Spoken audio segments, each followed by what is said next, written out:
नमस्कार। महाराष्ट्रातील तमाम शेतकरी बांधवांसाठी झटपट महत्त्वाच्या बातम्या।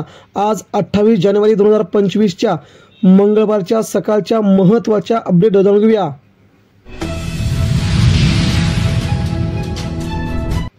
प्रोत्साहनाची तिसरी यादी झळकली, मात्र अनुदान रक्कम लटकली। शेतकऱ्यांना अनुदान कधी मिळणार? शेतकऱ्यांचे प्रश्न, सरकार मात्र याकडे करतंय दुर्लक्ष।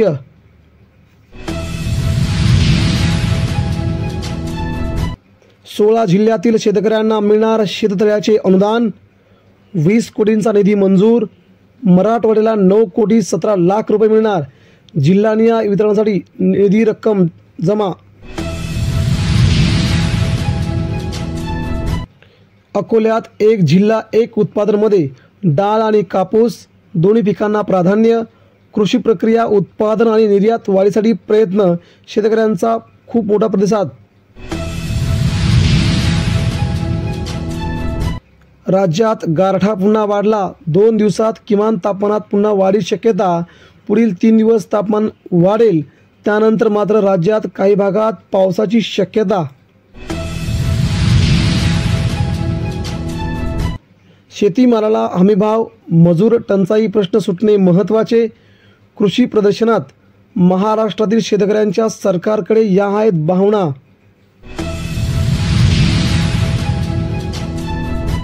निवडणूक आयोगाने वाढवलेल्या मतदारांमुळे महायुतीचा विजय। पृथ्वीराज चव्हाण यांचा थेट सरकारवरती गंभीर आरोप। गर्भलिंग निदान टीप देणाऱ्यांना बक्षीस देणार। आरोग्यमंत्री आबिटकर यांनी केली सर्वात मोठी घोषणा।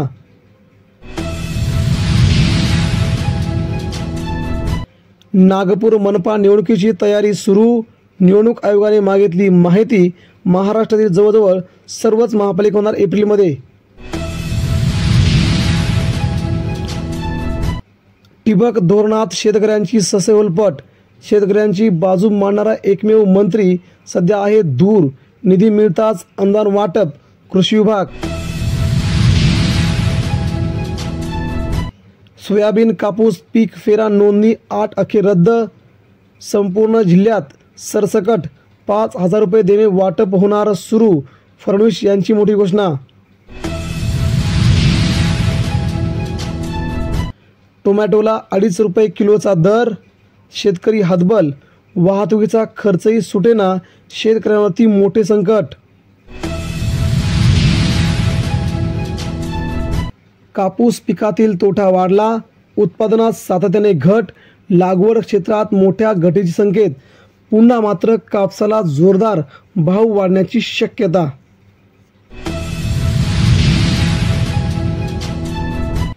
मध्य प्रदेशात आता लसूण भाजीपाला पीक। 8 वर्षापासून वाद। सर्वोच्च न्यायालयाने दिला याचिकेवर निर्वाळा। शेतकरी पुन्हा जाणार सर्वोच्च न्यायालयात।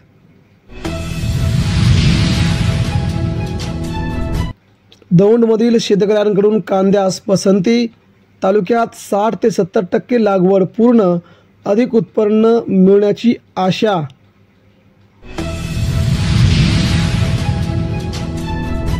द्राक्ष बागायतदारांचे प्रश्न सोडवा।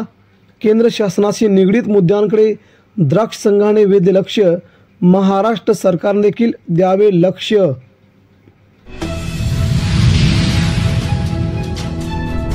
देशभरात अंड्यांचे दर 650 रुपयावरून 500 रुपयावरती।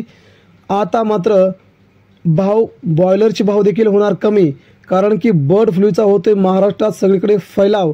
अंडी आणि बॉयलर न खाण्याचे आव्हान। गुजरातमध्ये डाळिंब क्षेत्रात 9,500 हेक्टरने वाढ। उत्पादक शेतकऱ्यांना वाढत्या दराचा मिळणार लाभ। डाळिंबाचे भाव आगामी काही दिवसात गगनाला भिडण्याची शक्यता। शेतकऱ्यांना फायदा। शेतकरी मित्रांनो, या होत्या आजच्या महत्त्वाच्या सकाळच्या बातम्या। व्हिडिओ संध्याकाळी या अशा नवीन बातम्यांसह। तोपर्यंत धन्यवाद। जय हिंद।